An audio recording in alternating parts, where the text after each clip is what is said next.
ரிவ்யூவில் எந்த மூவி பற்றி பார்க்க போறோம்னா Kaantha. Director Selvamani Selvaraj, music director Jakes Bejoy, actor Dulquer Salmaan, Samuthirakani, Bhagyashri Borse, Rana Daggubati, Ravindra Vijay, Nedungal Ravi, Gayathri Shankar மற்றும் பலர் நடிச்சிருக்காங்க. படத்துடைய ஸ்டார்டிங்கில் துல்கர் சல்மான் டி.கே. மகாதேவன் அப்படின்ற கேரக்டரில் பெரிய ஆக்டராக இருக்கார். அவரை வளர்த்து விட்ட டைரக்டரான சமுத்திரக்கனி, அவங்க ரெண்டு பேருக்கும் ஈகோ கிளாஷ் நிறையா இருக்குது.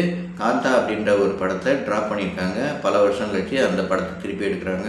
படத்துக்கு ஹீரோயினாக பாக்கியஸ்ரீ போஸ் நடிக்கிறாங்க. அந்த டைட்டிலில் சாந்தான் பேர் வைக்கணும்னு சமுத்திரக்கனி சொல்கிறாரு. ஆனால் துல்கர் சல்மான் காந்தான் பேர் வைக்கணும்னு சொல்கிறாரு. அதனால் அதுலேயே ஈகோ கிளாஷ் ஆரம்பிச்சிச்சு. அந்த ஷூட்டிங் ஸ்பாட்டில் ஒரு கொலை நடக்குது.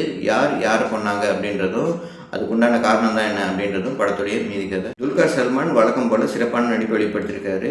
சமுத்திரக்கனியை ஈகோவை வெளிப்படுத்துறதாகட்டும், கண்ணாடி முன்னாடி ஒரு சீன் நடிப்பார், அந்த சீன்லேயும் கிளைமேக்ஸ் முன்னாடி இமோஷனலாக பெர்ஃபார்ம் பண்ணுவார், அந்த சீன்லேயும் ரொம்ப நல்லாவே நடிப்பை வெளிப்படுத்தியிருக்காரு. பாக்கியஸ்ரீ போஸ் இந்த படத்தில் ஹீரோயினாக நடிச்சிருக்காங்க. அவங்களுடைய க்ளோஸ்அப் ஷாட் சீன்லாம் அவங்களோட ஆக்டிங் வேறு லெவல். மோரார்லெஸ் நடிகை திலகம் படத்தில் வர கீர்த்தி சுரேஷ் மாதிரி தான் இருக்காங்க. அவங்க ஆக்டிங் மூலிமா அவங்கள ஞாபகப்படுத்துகிறாங்க. சமுத்திரக்கனி ஈகோயிஷான டேரக்டராக ரொம்ப நல்லாவே நடிச்சிருக்காரு. நீ சொல்கிற ஆடியன்ஸ் 50 வருஷம் இருக்க மாட்டான், ஆனால் நான் எடுக்கிற படம் 50 வருஷம் இருக்கும் அப்படின்னு சொல்கிற சீன்லேயும், அவன் தான் ரீடேக் கேட்பானேன்னு துல்கர் சல்மானை நெக்கல் பண்ணுற சீன்லேயும் ரொம்ப நல்லாவே ஸ்கோர் பண்ணியிருக்காரு. ராணா தகுபதி அந்த கேஸை இன்வெஸ்டிகேட் பண்ணுற போலீஸ் இன்ஸ்பெக்டராக நடிச்சிருக்காரு. அவர் கேரக்டரை எக்ஸாஜரேட் பண்ணி நடிச்ச மாதிரி தான் எனக்கு தோணுச்சு. நெடுங்கல் ரவி இந்த படத்தில் துல்கர் சல்மானுக்கு மாமனாராக நடிச்சிருக்காரு. சிறப்பான நடிப்பை வெளிப்படுத்தியிருக்காரு. வெர்சடைல் ஆக்டர்னு ப்ரூவ் பண்ணியிருக்காரு. அதர் கேரக்டர்ஸில் வந்த ஆக்டர் ரவீந்திர விஜய், பகவதி பெருமாள், காயத்ரி சங்கர், வையாபுரி, பிஜேஷ், நாகேஷ் எல்லாருமே கேரக்டர்ஸை ரொம்ப நல்லாவே பண்ணியிருக்காங்க. படத்துடைய பாசிட்டிவ் நெகட்டிவ் ரெண்டுமே பார்த்துடலாம். ஃபர்ஸ்ட் ஹாஃபில் துல்கர் சல்மான், பாக்கியஸ்ரீ போஸ், சமுத்திரக்கனி இவங்க 3 பேர் ஆக்டிங் மூலியமாக தான் படம் ரொம்ப எங்கேஜிங்காக போகுது.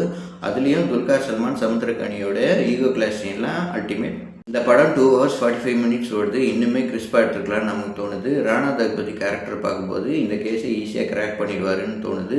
போக போக அவர் கேரக்டரை டம்மி பண்ணிடுறாங்க. த்ரில்லர் மூவினா அந்த கொலையை யார் வேணாலும் பண்ணிக்கலான்னு ஆடியன்ஸ் தோணும். ஆனால் துல்கர் சல்மான், சமுத்திரக்கனி இவங்க 2 பேரை வச்சு தான் படத்தோட கதை நகருது. அதனால் இன்வெஸ்டிகேட் பண்ணுற சீன்லாம் கதையை எக்ஸ்டெண்ட் பண்ணுறதுக்கு இவங்க வச்ச மாதிரி தான் எனக்கு தோணுச்சு. படம் அதிகபட்சம் 3 லொக்கேஷனில் எடுத்திருப்பாங்க. அதுலேயும் சிறப்பாக எடுத்திருக்காங்கன்னு தான் சொல்லணும். அதுக்கப்புறம் இந்த படத்தில் வர சிஜி ஒர்க், ஒரு சில சிஜி ஒர்க் ஒர்க் அவுட் ஆகுது, ஒரு சில சிஜி ஒர்க் அப்பட்டமாக சிஜி ஒர்க்குன்னு நல்லாவே தெரியுது. டைரக்டர் செல்லுமணி செல்வராஜ் இந்த படத்தை எம்.கே. தியாகராஜ பாவதர் லைஃப் ஜேர்னியை தான் பீரியட் மூவியாக எடுத்திருக்காரு. ஃபர்ஸ்ட் ஹாஃபில் ஈகோ கிளாஷ் மாதிரி ஆரம்பித்து செகண்ட் ஹாஃபில் கிரைம் த்ரில்லராக மாற்றிட்டாரு. அதில் ஓரளவுக்கு வெற்றி அடைஞ்சிருக்காருன்னு தான் சொல்லணும். என்ன செகண்ட் ஹாஃபில் இன்னுமே பெட்டராக எடுத்துக்கலான்னு நமக்கு தோணுது. சினிமோட்டோகிராஃபர் டேனி சஞ்சிஸ் லோபஸ் இந்த படத்துக்கு கேமரா ஒர்க் பண்ணியிருக்காரு. பீரியட் மூவியை அப்படியே ரியலிஸ்டிக்காக கொண்டு வந்திருக்காரு. மியூசிக் டைரக்டர் ஜேஎக்ஸ் விஜய் இந்த படத்துக்கு பிஜிஎம் நல்லாவே பண்ணியிருக்காரு. சாங்ஸு ஜானு சந்தர் பண்ணியிருக்காரு. எந்த பாட்டும் மனசு நிற்கல. படத்துடைய ப்ளஸ் துல்கர் சல்மான். துல்கர் சல்மானா ஸ்கிரிப்ட் செலெக்ஷன் நல்லா பண்ணுவார், நம்ம எல்லாருக்குமே நல்லாவே தெரியும்.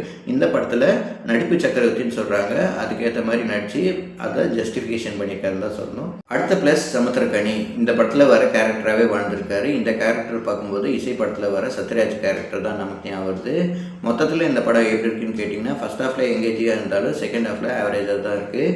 டீசென்ட் வாட்சாக அமைஞ்சிருக்கு இந்த காந்தா. இந்த மாதிரி வீடியோ பார்க்கணும் எங்கள் சேனல் லைக் பண்ணுங்கள், ஷேர் பண்ணுங்கள், சப்ஸ்கிரைப் பண்ணுங்கள். தேங்க்யூ.